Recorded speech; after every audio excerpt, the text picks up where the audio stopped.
دینداری وظیفه چند تا عالم و دعوتگر ساختن، در حالی که هر مسلمان برش مکلف است که دین خود بفهمه، قرآن خود بفهمه، کتاب الله را بخونه خودش.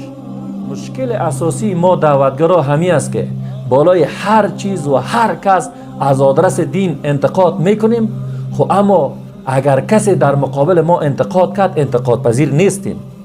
حق را قبول نمیکنیم. خود را وارثین پیغمبر گرفتیم اما سالهای سال بدعت را در جامعه سنت معرفی کردیم،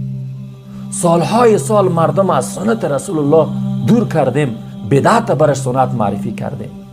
وقتی که یک شخص پیدا شد اینمی حقایق را بیان کرد، او را یک تاپه میزنیمش، خلاص کی نفر در مذهب ما نیست و در گروه ما نیست، خلاص او را فتوای قتلش میدیم. به عنوان از این که وارث انبیا هست، دعوتگران و علما سالهای سال